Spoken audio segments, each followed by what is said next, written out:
We will go there. Mommy, why is that black yellow fish so scary? Come on, guys. Stand up. Why is that black yellow fish so scary? I don't know. Let's go to the penguin show. So we have three different species. We have northern and southern rockhoppers and macaroni. So we'll start off with our macaroni. And so our macaronis are the largest of the three, and their yellows on their head are a unibrow. So you can kind of see they have that unibrow, and then it kind of comes over onto them. There's a few kind of swimming in the water in front of y'all. Next we have Mom, look our at the southern bottom. rockhoppers. Here we have two southern rockhoppers over there, and one of them over here. And so the southern rockhoppers, northern rockhoppers are very similar to each other. The only difference is really the length of their yellow. So the northern rockhoppers have these real wide and long and luscious yellows feathers, and then the southern decided to get a haircut and got most of that trimmed off. So those are kind of the two differences between the two species. They're happy swimming. There's the Yeah. other side that you can go to. I know. Why don't you go there? Over here. So in here it's about 40 degrees. It's about 40 degrees in here, and the water's about 50. And so you might be noticing that our keepers are pressuring our cages into rack areas, and that's because today they're getting weighed. And so that's why they are kind of getting moved out of here in order to get their weight and some treats for getting weighed and getting on the scale. So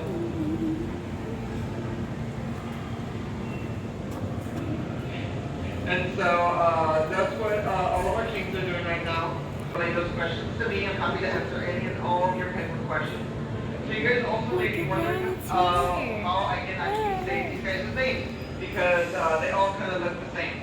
So I'm not pulling names out of a hat, I promise. These guys actually do have names. And so the way I can tell is if you look at the birds maybe that are swimming up in front of you, they got little armbands. Those armbands are their name tags, and they let you know who's who. So I can know that this one here is Velma because she's a Gen 2, and then based off of her Gen 2 number / color, which is orange brown, which is actually 22, which lets me know who she is. So in order to make it easier to memorize, we do have themes for all of them, since we do have 108 penguins here at Moody Gardens. So that's still 108 different names to remember. So to make it easy, we give them little themes. So we'll start off with our Gen 2s because our Velma's over here. And so Velma is actually named after the Scooby-Doo game. And so we have all of our Gen 2s named after cartoon characters. So we have the whole Scooby-Doo game, including Scrappy-Doo, we have Cheshire, from Alice in Wonderland, Ren and Stimpy, Casper, Garfield. And so Look at we name them this. because they constantly get the zoomies in the water, and they're big, big water birds and love to run around. And so the next group we'll do our kings. They most of them got ushered out. And so our kings we named after important people, places, or things, kind of going with that king attitude and making scheme. And There's so one on the rock. our kings, we have some historical people like Cleopatra and Hamilton. We have Titanic and Everest. We have Houston, Astro, Orbit, which are local names. And so kind of different names that we thought were important at the time. Some are named after astronauts and such. The next ones we have, which are one of my favorites to name, are the macaroni penguins. So of course we named the macaronis after cheeses and pastas. So the first generation of macaroni penguins were named after cheeses. The second generation we named after pastas. So we started off with Asiago, Fontina, Mozzarella, Pepper Jack, and then Havarti, and the macaroni penguins we named after pastas. So we have bucatini, spaghetti, we have penne, rigatoni, and we have our rock hoppers. So our rock hoppers we combine together and form one theme. And so our rock hoppers we named after rock stars and musicians. So we have all of our, we have here next to me, we have Mick Jagger and Elton John. We also have Fergie somewhere swimming around. We have Bon Jovi, Elton John, we have Elton John, we have Pink, Justin Timberlake, so we have lots of different names for these guys, the rock hoppers.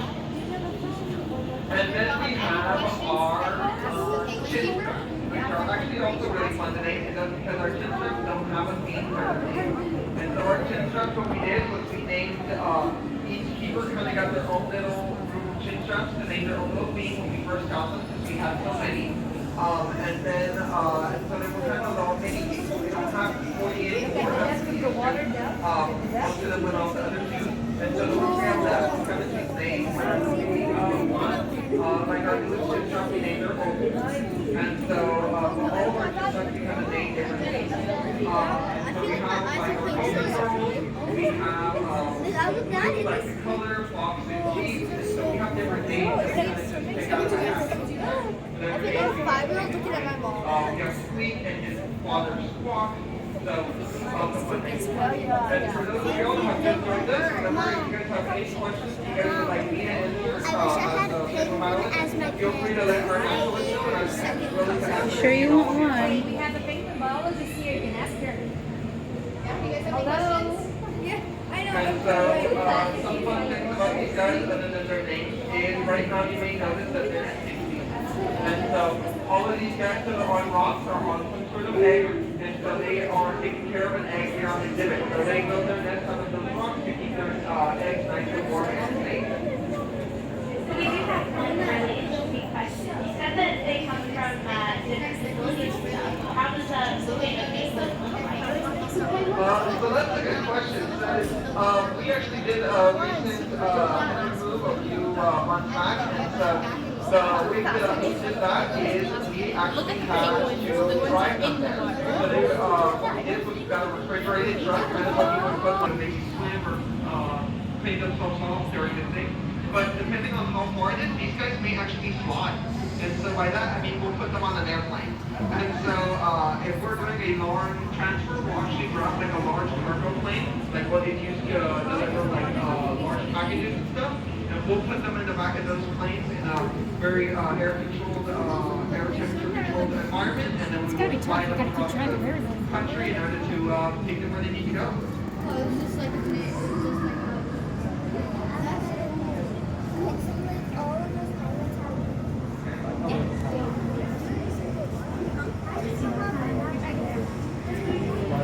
Do you guys have any questions?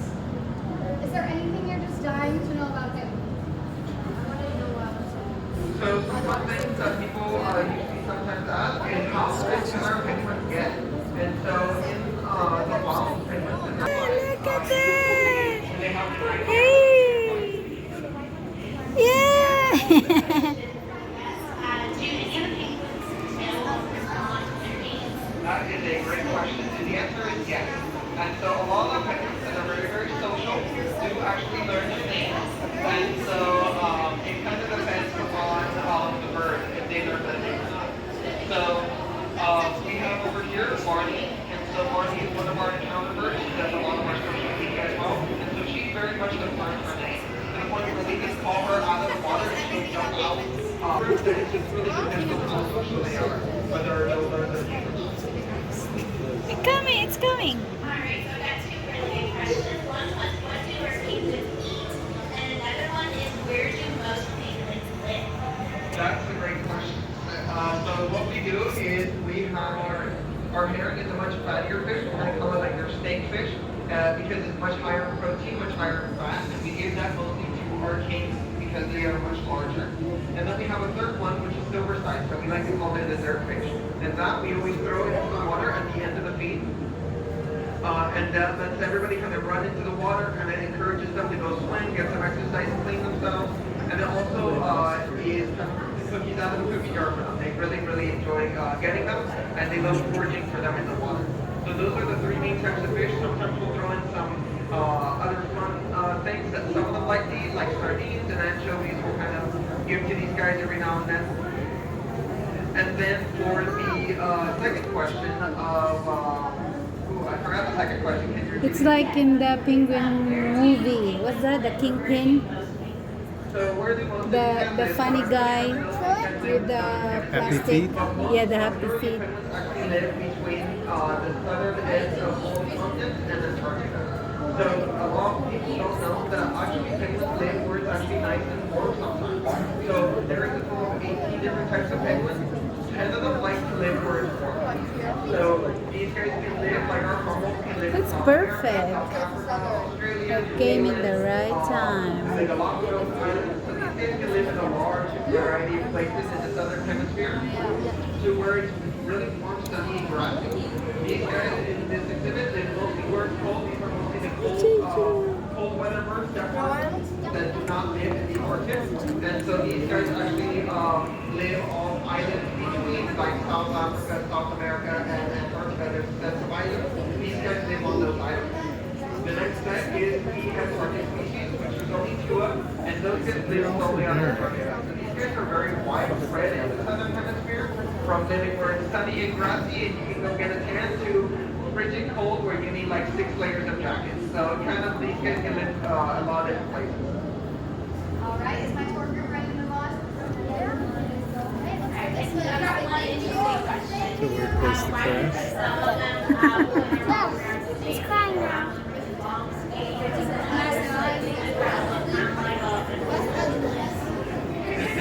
So that's a really funny question. So these guys, for the most part, actually kind of chill with their necks kind of on their shoulders in kind of a very relaxed state. But these guys, like a lot of birds, can actually turn their head over to their back. These guys pretty much have almost as much freedom of range of movement with their necks as owls do. So these guys can really turn their head all the way to their back and actually kind of spleen and scratch their back.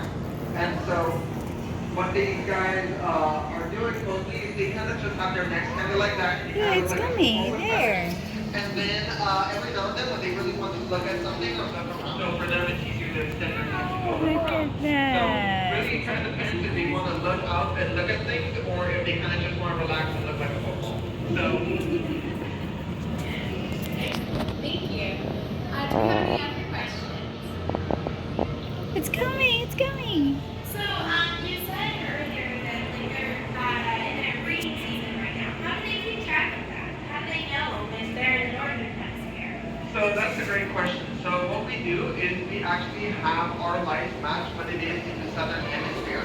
And so our lights are meant to match and track what it is in the South Georgia Islands in the southern hemisphere, which is what this exhibit is based off of, and all these species are native to. And so what we do is we just adjust those temperatures the light every week. So right now here it is summertime for these guys and it's wintertime for us. So those are how these guys can tell these kind of natural light cycles. I have another interesting question. Someone asked about the different like types of bills that they have. Is it for multiple different types of food? Yeah, so actually it is kind of for different types of food. It's kind of how they've evolved into. So a lot of the guys